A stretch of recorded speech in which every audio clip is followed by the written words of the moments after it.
Hi, we are now up to chapter 3. This one's called George Begins to Make the Medicine. Exciting. George took an enormous saucepan out of the cupboard and placed it on the kitchen table. George, came the shrill voice from the next room. What are you doing? Nothing, Grandma, he called out. You needn't think I can't hear you just because you closed the door. You're rattling saucepans. I'm just tidying the kitchen up, Grandma. Then there was silence. George had absolutely no doubts whatsoever about how he was going to make his famous medicine. He wasn't going to fool about wondering whether to put a little bit of this in or a little bit of that. Quite simply, he was going to put in everything he could find. There would be no messing about, no hesitating, no wondering whether a particular thing would knock the old girl sideways or not. The rule would be this: whatever he saw, if it was runny or powdery or gooey, it was going in. Nobody had ever made medicine like that before. If it didn't actually cure Grandma, then it would somehow cause some exciting results. It would be worth watching. George decided to work his way around the various rooms at one at a time and see what they had to offer. He would go to the bathroom. There were lots of funny things in the bathroom, so upstairs he went, carrying the enormous two-handled saucepan before him. In the bathroom, he gazed longingly at the famous and dreaded medicine cupboard, but he didn't go near it. It was the one thing in the entire house he was forbidden to touch. He had made solemn promises to his parents about this, and he wasn't going to break them. There were things in there, they had told him, that could actually kill a person. And although he was out to give Grandma a pretty big mouthful, he didn't really want a dead body on his hands. George put the saucepan on the floor and went to work. Number 1 was a bottle labelled Golden Gloss Hair Shampoo. He emptied it into the pan. That ought to wash her tummy nice and clean, he thought. He took a full tube of toothpaste and squeezed out the whole lot of it into one long worm. Maybe that will brighten up those horrible brown teeth of hers, he said. There was an aerosol can of superfoam shaving soap belonging to his father. George loved playing with aerosols. He pressed a button and kept his finger there until there was nothing left. A wonderful mountain of white foam built up into the giant saucepan. With his fingers he scooped out the contents of a jar of vitamin-enriched face cream. He went to the small bottle of the scarlet nail varnish. If the toothpaste doesn't clean her teeth, George said, then this will paint them as red as roses. He found another jar of creamy stuff labelled hair remover. Smear it on your legs, it said, and allow it to remain for 5 minutes. George tipped it all in the saucepan. There was a bottle of yellow stuff inside it, and it said dandruff cure. In it went. There was something for cleaning false teeth. It was white powder. It went in too. He found another aerosol can. Never more ponging deodorant spray, guaranteed. It said to keep away unpleasant body smells for the whole day. She could certainly use plenty of that, George said, and he sprayed the entire can into the saucepan. Liquid paraffin, the next one was called. It was a big bottle. He hadn't the faintest idea what you did with it, but he poured it in anyway. That, he thought, looking around him, was about all he could get from the bathroom.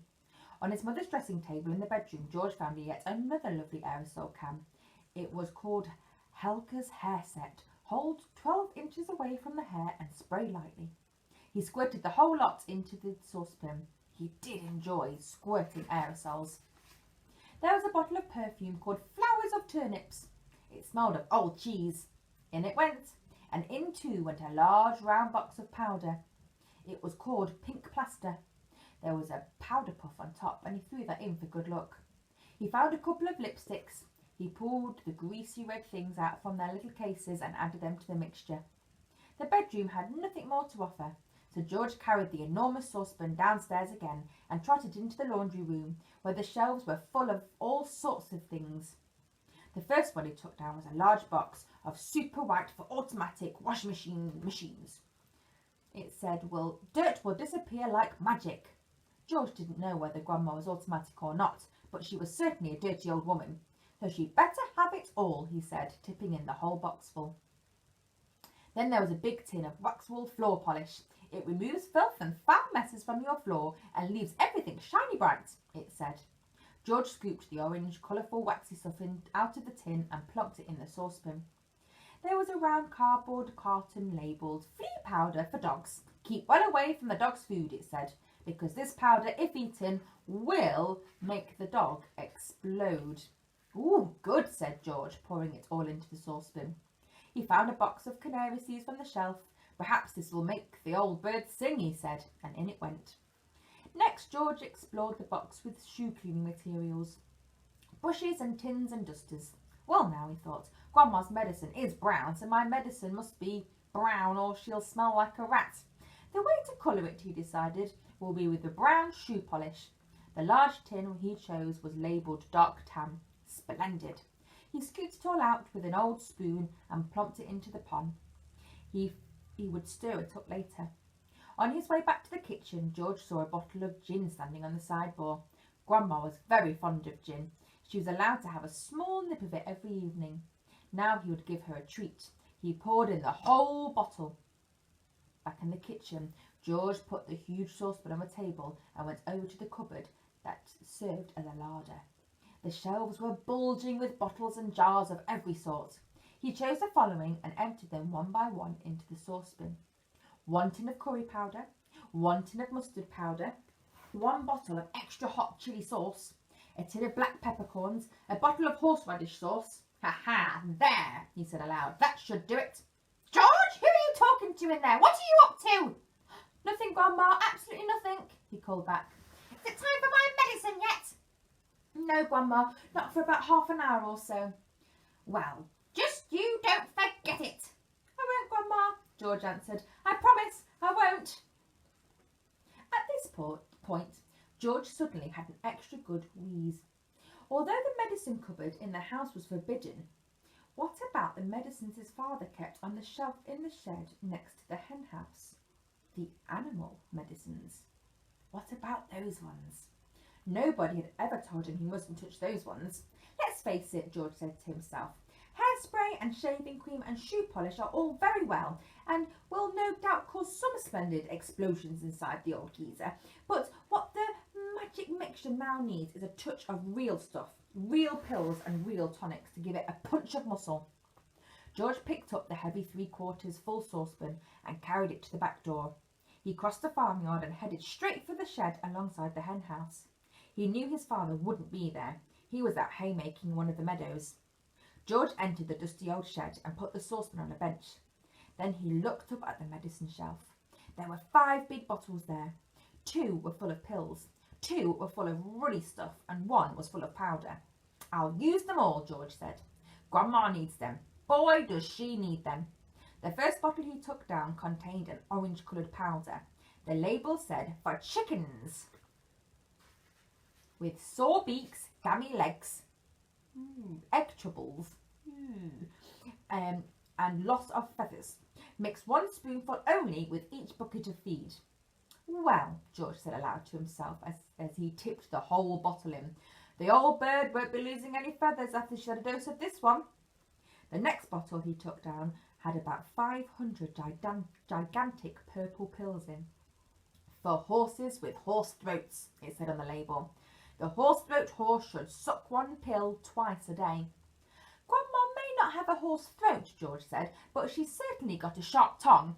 Maybe they'll cure that instead." Into the saucepan went 500 gigantic purple pills. Then there was a bottle of yellow, thickish liquid. "For cows," the label said, "will cure cowpox, crumbled horns, bad breath in bulls, toothache, headache, hoofaache, and sore udders." "That grumpy old cow in the living room has every one of those rotten illnesses," George said. "She'll need it all." With a slop and a glug, the yellow liquid splashed into the now nearly full saucepan. The next bottle contained brilliant red liquid. "Ooh, this one's for sheep, for getting rid of ticks and fleas. 1 spoonful will do the trick." "By gum," said George, "how I'd love to walk in and slosh it all over Grandma and watch the ticks and fleas jump off her. But I can't, I mustn't. She'll have to drink it instead." He poured the bright red medicine into the saucepan. The last bottle on the shelf was full of pale green pills. "Pig pills," the label said.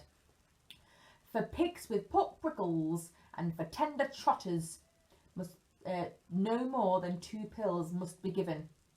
Just the stuff, said George. For that miserable old pig back there in the house, she'll need a very big dose. He tipped all the green pills, hundreds and hundreds of them, into the saucepan. There was an old stick lying on the bench that had been used for a stirring paint. George picked it up and started to stir his marvellous concoction. The mixture was thick as cream, and as he stirred and stirred, many wonderful colours rose up from the depths and blended together. Pinks, blues, greens, yellows and browns. George went on stirring until it was all well mixed, but even so there were hundreds of pills lying at the bottom that hadn't melted. And there was his mother's splendid powder puff floating on the surface. I shall have to boil it all up, George said. 1 good quick boil on the stove is all it needs. And with that he staggered back towards the house with the enormous heavy saucepan. On the way he passed a garage, so he went in to see if he could find any other interesting things.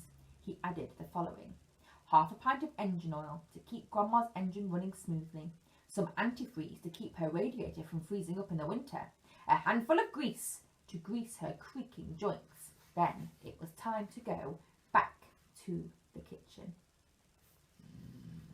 Oh my goodness, that sounds awful. Now please, please, please, please, please do not make any of these medicines at home, okay? This is just for our George in our storybook. I wonder what's going to happen when he cooks it all up. We'll have to wait and find out next week. Bye.